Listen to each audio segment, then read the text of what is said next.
그렇다면 노년의 자존심은 어디서 구해야 할까요? 우리는 살아왔던 시간만큼 오래 죽은 상태로 기억될 거예요. 당신은 살아있는 동안에 당신의 평판을 위해 뭔가를 할 수 있어요. 본질적으로 자신의 영혼을 위해 더불어 타인의 삶을 위해 사심 없이 이것에 뛰어들어야 합니다. 이것은 바로 봉사입니다. 자기 인생의 철학자들. 김지수 짐. 어떤 책 출판. 노인의학자 마크이 윌리엄스. 우리는 그렇게 나이 들지 않습니다. 우리는 모두 처음 늙는다. 성경의 기록에 따르면 노아의 대홍수 이후 인간이 무병장수하여 자연사할 수 있는 연령은 120세 전후다. 그러나 단순히 오래 산다는 것이 무슨 복이랴. 돌처럼 생명 없이 매달린 채 억지로 24시간을 도는 것이 아니라 제대로 생명의 힘을 느끼며 사는 것이 모든 인간의 꿈이다. 그래서 100세 시대를 앞둔 우리는 매일매일 조금씩 죽어가는 노인이 아닌 위험 있게 삶을 증거하는 노인을 보고 싶다. 기록에 따르면 갈릴레이도 자신의 최고 저서 새로운 두 과학을 72세에 썼으며 건축가 프랭크 로이드 라이트는 92세에 사망할 때까지 구겐하임 미술관 건축에 매달렸다. 어떻게 하면 이들처럼 건강하게 나이 들 수 있을까? 생산적이고 우아한 모습으로 말년에 다가갈 방법은 무엇일까? 마크이 윌리엄스와의 인터뷰는 이 질문에 답을 찾기 위한 여정이었다. 그는 노년의 행불행은 자기 하기 나름이라며 습관이 주는 편안함의 유혹을 이기고 잘 늙기 위한 일에 투자하면 뿌린 대로 거둘 것이라 했다. 윌리엄스 박사는 노스캐롤라이나 대학의 의대 교수로 40여 년간 노인 임상을 다뤄온 세계 최고 노인학 권위자다. 늙어감의 기술에서 그는 노인은 다 비슷하다. 노인은 성관계에 관심이 없다. 학습 능력이 떨어지고 깜빡깜빡한다 등등 익숙한 편견을 정면으로 반박한다. 늙는다는 것은 무엇인가요? 늙음이란 기관계가 가진 비축분과 자가 복구 능력이 꾸준하게 침식되는 것을 말합니다. 어떤 임계점에 도달하면 우리 몸은 사소한 문제도 극복할 수 없어 짧은 시간 안에 죽음을 맞죠. 질병이 없는 상태에서 이루어지는 정상적인 노화는 놀랄 정도로 부드럽습니다. 혹시 선생도 늙었다고 느끼는 순간이 있었습니까? 직계 가족 중 내가 제일 연장자라는 것을 깨달았을 때 놀랐습니다. 하지만 지금 늙었다고 느끼는가라고 묻는다면 아닙니다. 숫자만 좀 늘어났을 뿐이죠. 노화란 사실상 허상에 불과해요. 다른 사람의 눈에 늙어 보이기 시작하면 우리는 서서히 자신이 늙었다는 사실에 설득당하죠. 다행히 저는 아닙니다. 웃음. 하지만 사람들은 늙는 걸 두려워하죠. 청동기 시대의 기대 수명은 18세였어요. 로마 시대는 35세였죠. 인류 역사상 처음으로 우리는 80세를 넘는 장수를 누리게 됐어요. 그런데 이것을 축복으로 여기는 사람이 드물어요. 다들 늙은 상태가 한없이 길어질까 봐 두려워하죠. 노인들은 자신이 지닌 잠재력에 대해서 잘 모르고 있어요. 저는 임상의로서 오랫동안 노인들을 진료하고 연구해 왔죠. 그들은 눈을 감는 그날까지 충만하고 생산적인 삶을 살아갈 수 있어요. 의학적으로 보면 노화엔 놀랄 만큼 긍정적인 진실이 있답니다. 40여 년 동안 어떤 노인들을 만나셨습니까? 평균 나이 83세의 다양한 노인들을 만났어요. 근육은 축 늘어졌어도 눈에 총기가 넘치는 분, 뼈마디는 삐걱거려도 기억력은 젊은이를 능가하는 분도 있었죠. 비참한 삶을 이어가는 사람도, 즐거운 삶을 누리는 사람도 있었습니다. 다행히 저는 제게 큰 영감을 주는 노인들을 많이 알고 지냈어요. 죽기 전 마지막 날까지 일하고 즐기고 미소를 잃지 않은 분들이었습니다. 노인에 대한 편견 중 특히 바로잡고 싶은 것은 있습니까?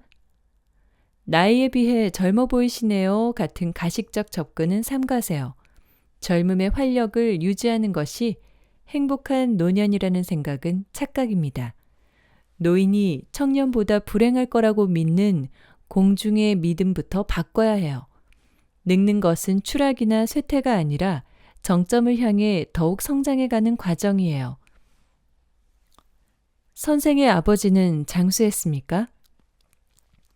전직 외무부 직원이었던 제 아버지는 103세의 나이에도 국제 외교에 관한 책을 집필하셨어요. 5년 동안 매일 아침 2시간씩 휴대용 수동 타자기로 원고를 쓰셨죠. 젊은 시절 흥미를 느꼈던 분야를 기반으로 생산적인 활동을 이어가셨어요. 대부분 늙는다고 할 때 정신기능 장애를 가장 두려워합니다. 하지만 이는 근거가 없는 두려움이죠. 전문가로서 단언컨대 나이가 들수록 우리는 창조적 감수성과 지혜가 더 깊어지면 깊어졌지 줄어들지 않아요. 제 아버지야말로 말년에 더욱 창조성이 깊어지셨죠. 위대한 철학자인 몽테뉴도 나이 들면서 더욱 심오하고 독창적인 수필을 썼어요. 그가 자신이 정점에 올랐다고 생각했을 때는 자신이 약해지고 있다고 느꼈을 때였습니다. 특별히 나이가 들수록 점점 더 독특해진다는 말이 무척 충격적으로 다가왔습니다. 우리 사회는 노인들이 비슷한 옷을 입고 비슷하게 시간을 보낸다는 통념에 사로잡혀 있습니다.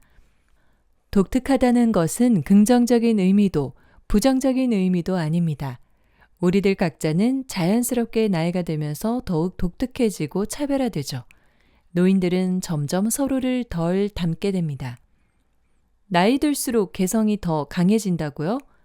그래요. 나이 들수록 우리 각자의 사랑스러운 부분과 불완전한 부분이 더 강하게 돌출됩니다. 오히려 비슷비슷한 젊은이들보다 훨씬 다양해지죠. 사람마다 노화의 속도도 다 제각각이죠. 노인의 독특함은 오랜 시간을 견딘 대가로 운명이 주는 보상이에요. 성격 면에서나 육체 면에서나 더 개인화된 노인들 덕에 제 진료도 거의 맞춤형으로 진행되고 있어요. 약의 반응도 제각각이고 질병에 따른 육체적 심리적 처방도 다 다르거든요. 나이가 들면 총기가 떨어진다고 느끼는 건 왜일까요? 80세 노인 중 정상적 인지 기능을 가진 사람이 절반이 넘어요. 만약 총기가 떨어졌다면 필시 사고가 편협해졌기 때문일 거예요. 그건 습관에 매달려 살기 때문입니다. 습관이란 어제라는 틀을 이용해서 오늘의 공경에 대처하는 방식이죠. 습관에 의지할수록 예측 불허 상황에 대처하는 뇌의 회복 탄력성이 떨어집니다. 과거에 매달려 자기 삶을 백미러를 통해 경험하려는 습관을 멈추세요. 총기를 유지하기 위해 노인도 낯선 상황을 피하면 안 됩니다. 기억력을 좋게 할 방법이 따로 있을까요?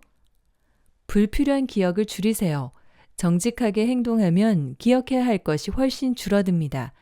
서로 모순되는 이야기를 억지로 짜맞추려고 애쓸 필요가 없어서죠. 모든 이치가 그렇듯 기억력은 소홀히 할수록 점점 더 나빠집니다. 자주 사용할수록 좋아지죠. 짧은 시를 암기에 2주 정도 매일 그 시를 암송해 보세요. 암송할 만한 아름다운 시는 넘쳐납니다. 낯선 사람을 만나서 소개받으면 이름을 그 자리에서 따라해보고 대화 중에 자주 사용하세요. 노인이 되어서 우울감과 박탈감이 깊어지는 분들도 많습니다. 그건 역설적으로 한 인간으로서의 자존심을 죽을 때까지 유지하기를 바라서죠. 그렇다면 노년의 자존심은 어디서 구해야 할까요? 우리는 살아왔던 시간만큼 오래 죽은 상태로 기억될 거예요. 당신은 살아있는 동안에 당신의 평판을 위해 뭔가를 할 수 있어요. 본질적으로 자신의 영혼을 위해 더불어 타인의 삶을 위해 사심 없이 이것에 뛰어들어야 합니다. 이것은 바로 봉사입니다. 한국에서는 늙으면 약으로 지탱한다는 말이 있습니다. 비타민 신봉은 그릇된 신념인가요? 대부분의 노인은 영양 보충제를 복용할 필요가 없습니다. 그보다는 균형 잡힌 식단이 필요하죠. 굳이 먹고 싶다면 미네랄이 함유된 종합 비타민제 하나 정도면 충분해요. 약이란 이로우면서도 부작용도 심한 양날의 칼입니다. 저는 환자들에게 건강 보충제를 줄이라고 충고하지만 의존하는 분들은 여전히 많더군요. 질병을 막고 건강하게 늙으려면 어떻게 먹어야 합니까? 장수를 촉진하는 단 하나의 식습관이나 이상적인 끼니 구성은 없어요. 생선과 과일, 채소를 먹는 지역이 장수하는 경향이 있고 배부르게 먹는 사람보다 가볍게 자주 먹는 사람들이 건강하게 늙는다는 통계는 있어요. 조언하자면 마트에 갈 때 돋보기를 가져가서 지방에서 나오는 칼로리가 30%가 넘는 식품은 줄이는 게 좋습니다. 선생의 식단 중 권하고 싶은 것이 있습니까? 섬유질을 챙겨 드세요. 나이가 들수록 내가 먹는 것이 내가 되는 것이 아니라 내가 소화하는 것이 내가 됩니다. 접시의 반은 과일과 채소로 채우세요. 견과류는 불포화 지방, 마그네슘, 구리 성분을 풍부하게 지니고 있으니 하루에 4분의 1컵 정도 꼭 먹는 것이 좋습니다. 하루에 2리터 정도 물을 마시는 것도 잊지 마시고요. 노화에 영향을 미치는 좋은 감정과 나쁜 감정은 무엇인가요? 걱정, 두려움, 무능력한 느낌 같은 부정적인 감정은 어린아이도 늙게 합니다. 공감은 성공적인 노화의 필수 감정이에요. 공감은 다른 사람의 신발을 신고 먼 길을 걷는 것이라는 아메리카 인디언들의 비유를 기억하세요. 한 시골 노인에게 제가 어떻게 그렇게 항상 마음이 평화로울 수 있냐고 물은 적이 있어요. 그가 그러더군요. 우주의 중심은 오직 하나밖에 없고 그 중심이 나는 아니라는 것을 알았기 때문이다. 라고요. 인식의 균형이 잡히면 이 시골 노인처럼 외부 세상에 여유 있고 정확하게 반응할 수 있어요. 젊은 세대는 노인을 어떻게 바라보아야 합니까? 노안을 안쓰럽게 바라보는 사람들은 자신의 운명도 그렇게 결정해버렸을 가능성이 큽니다. 노년은 먼 나라의 이야기가 아닌 현재 내 모습에 통합된 나의 일부입니다. 나의 젊은 육신은 동시에 미래의 육신이기도 하죠. 노인은 젊은이들에게 늙어도 괜찮다는 것을 가르쳐 줄 수 있고 젊은이들은 노인들에게 죽어도 괜찮다는 것을 가르쳐 줄 수 있습니다. 노인은 당연히 젊은 세대로부터 지지, 돌봄, 존경 등을 받아야 합니다. 그 대가로 노인은 젊은이에게 문화적 의미, 안정성, 그리고 과거와의 연속성 등을 제공하죠. 세대는 서로 돕는 관계예요. 주변에서 멋지게 나이 들어가는 노인들을 찾아가 존경을 표하세요. 노년은 죽음의 서막이 아니라 삶의 정점일 수 있습니다. 오선 웰스는 죽음이란 아이에게 멋진 장난감을 주고 놀게 한 후 잠자리로 보내는 것과 비슷한 일이다 라고 말했습니다. 죽음에 대한 공포를 극복하기 위해서 어떤 자세를 취해야 할까요? 한 세기 전만 해도 인생은 장례식의 연속이었죠. 지금은 죽음이 병원이나 요양원에서만 일어나는 탓에 실제보다 더 요란하게 받아들여지는 경향이 있어요. 유한한 삶을 산다는 것, 그것을 확연하게 받아들여야 합니다. 대개 사람들은 죽을 때도 자기가 살아온 방식대로 죽습니다. 기존의 스트레스에 대처했던 메커니즘대로 죽음 앞에서 대응하기 마련이죠. 평소 스트레스에 의연하고 낙관적으로 대처하는 연습을 하세요. 죽음 앞에서도 그렇게 될 겁니다. 마지막으로 독자들에게 위로와 조언을 부탁드립니다.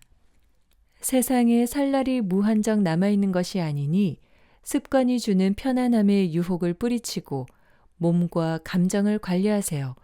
건강하게 늙어가기 위해 노력 없이 이루어지는 것은 하나도 없지만 잘 늙기 위해 투자하면 그만큼 보상을 받아요. 뿌린 대로 거두는 법입니다. 지은이의 말. 나는 늙고 싶지 않았다. 그렇다고 젊고 싶지도 않았다. 그나마 안정적인 중년이 길게 이어지기만을 바랐다. 하지만 그게 가당키나 한 말인가. 이제까지 일본과 한국의 언론은 앞다퉈 고령사회의 절망적 풍경을 제시하며 노인을 부양과 간병만 기다리는 사회적 짐으로 묘사해왔다. 그런 식의 비관주의적 상상은 현재 우리를 작아지게 만든다. 노년은 대체로 불우하며 노인은 반드시 약한 것일까? 그런 고민의 와중에 노인학권이자 마크이 윌리엄스 교수의 인터뷰는 행운이었다. 그는 노인에 관한 우리의 오랜 편견을 상쾌하게 뒤집는다. 노인은 청년보다 불행하지 않다. 늙을수록 우리는 더 독특해진다. 신은 이렇게 말씀하신다. 모든 것은 내가 계획하였나니 젊음은 그 절반을 보여줄 뿐 나를 믿으라. 전체를 바라보라. 그리고 두려워 마라. 로버트 브라우닝, 라피 벤 에즈라 중에서. 지금까지 어떤 책 출판, 김지수 지음, 자기 인생의 철학자들, 노인학 권위자 마크이 윌리엄스 교수 편이었습니다. 들어주셔서 감사합니다. 오늘 하루도 가볍게 책 읽기와 함께 편안하고 행복한 하루 보내세요. 고맙습니다.